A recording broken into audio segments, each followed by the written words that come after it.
Hello and welcome to Exam Wings की इस video में आपका स्वागत है।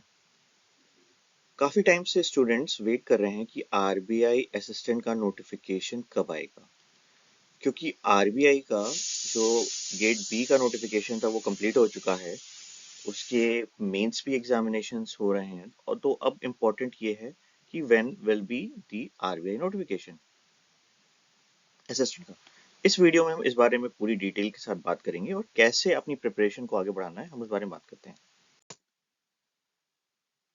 आगे बढ़ने से पहले आप हमारी वेबसाइट www.examwings.com पे हमको फॉलो कर सकते हैं, जहां आपको latest notification, notes, practice set और मॉक टेस्ट मिल सकता है। साथ ही साथ आप हमको हमारे इंस्टाग्राम, फेसबुक और यूट्यूब पे भी फॉलो कर सकते हैं।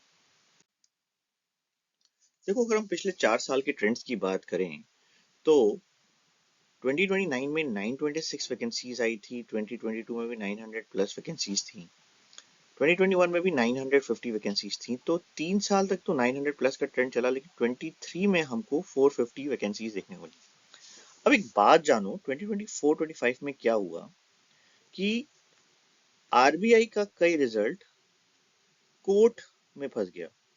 क्यों फंस गया? कुछ इश्यूज थे जिसके कारण वहां कितनी वैकेंसीज आई हैं, उसके रिजल्ट के रिलेटेड इंफॉर्मेशन के कारण बहुत सी इंफॉर्मेशन कोर्ट में स्टक हो गई थी, जिसकी वजह से रिजल्ट आना काफी लेट हो गया।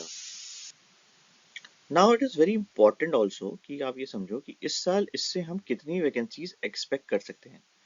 तो देखो, 25-26 में जो हमको उम्मीद है, देखो कब तक वैकेंसी आएगी उसके बारे में हम बात करेंगे। तो 25-26 में हमें उम्मीद है कि जो आपको एक्सपेक्टेड वैकेंसीज देखने को मिलेगी वो 700 700 प्लस होने की उम्मीद है। ठीक है, क्योंकि लास्ट टाइम कम आई थी। और जो एक्सपेक्टेड डेट है, आप मान के चलो कि आपको जैन एंड के आसपास नोटिफिकेशन देखने को मिल सकती है, उससे पहले नहीं। तो अब ये बात आती है कि अगर जनवरी तक आएगा और अभी दिसंबर में हम बैठे हुए हैं, तो हम क्यों अभी इसके बारे में बात कर रहे हैं? क्योंकि देखो, आरबीआई का जो कट ऑफ है वो बहुत हाई जाता है, वो हर बार हाई गया है। तो ऐसा नहीं है कि आप 20 दिन में, 30 दिन में प्रिपरेशन कर लोगे और आप एकदम कंप्लीट कर लोगे अपना सब कुछ। तो इट इज वेरी इंपॉर्टेंट कि अगर आपको ये एग्जामिनेशन निकालना है असिस्टेंट का, तो आपको तैयारी अभी से ही शुरू करनी पड़ेगी, सीरियसली शुरू करनी पड़ेगी। जो बेसिक क्राइटेरिया होती है कि मैक्सिमम मिनिमम एज, वो 20 ईयर्स 28 ईयर्स ही रहने वाली है, उसमें कोई चेंज नहीं आएगा। वो जो स्टैंडर्ड है और जो रिलैक्सेशन मिलती है एज पर दी गवर्नमेंट रूल्स, जहाँ पे आपको 3 ईयर्स 5 ईयर्स का रिलैक्सेशन मिलता है, वो सारी चीजें ही आ, होंगी। अब अगर हम बात करें सैलरी के बारे में, तो देखो बेसिक सैलरी वगैरह आपको पता होगा कि मैंने एक वीडियो बनाई थी, 2025 में आरबीआई ने अपनी सैलरी रिवाइज की थी। तो अभी जो करंट बेसिक पे हो गई है वो 34,100 हो गई है, जो कि अच्छी है। ठीक है, अगर आप कंपेयर करो बाकी इंडस्ट्री से तो। और एडिशनल पे 650, डीए आपको करीब 10,000 मिलता है, स्पेशल अलाउंस 9,000 है। तो सारे कुछ इसमें स्पेशल अलाउंस पे आपको और कुछ वो चीज़ें मिलती हैं ग्रेड पे। तो कुल मिला के आपकी सैलरी अप्रोक्सीमेटली जो पहुंचती है वो 67,250 होती है। देखो, यहाँ पे मैंने बहुत डिटेल में सैलरी में बात नहीं की है, सैलरी के लिए मैंने ना एक डेडिकेटेड वीडियो बनाई हुई है, तो आप उसको वहां जाके देख सकते हो। बट मेरा पॉइंट सिर्फ इतना यहाँ पे है कि ये देखो एक अच्छी सैलरी है। मैं आपको ये सब बताना चाहता हूँ इस यहाँ से कि सैलरी इंपॉर्टेंट है आपके लिए, आपके आगे की लाइफ के लिए। तो अगर सैलरी अच्छी मिल रही है तो तैयारी भी अच्छी करनी पड़ेगी। पैटर्न हमारा वही रहता है, प्री और मेंस होता है। यहाँ कोई इंटरव्यू देखने को नहीं मिलता। प्री में आपके जो हमारे नॉर्मल होते हैं 60 मिनट्स होते हैं, 100 मार्क्स होते हैं, 30, 35, 35, और सेक्शनल होता है। मेंस में आपको reasoning, English, quant, general knowledge, computer awareness देखने को मिलेगा। लैंग्वेज प्रोफिशिएंसी टेस्ट भी आपको यहाँ देखना होगा और देना होता है। तो एक बेसिक अच्छी इन्फॉर्मेशन है। अब बात करते हैं कि इस पूरी प्रिपरेशन में हमारी स्ट्रैटेजी क्या होनी चाहिए। स्ट्रैटेजी हमारी शॉर्ट एंड इफेक्टिव इस मामले में होनी चाहिए कि हमारे पास देखो टाइम ऐसा नहीं है।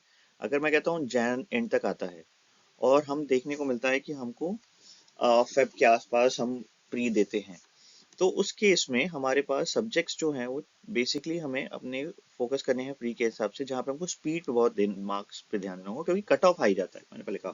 क्योंकि सीट जो कट ऑफ होता है ना, यहाँ पे कट ऑफ आपका रीजन वाइज होता है, जैसे अगेन स्टेट वाइज होता है।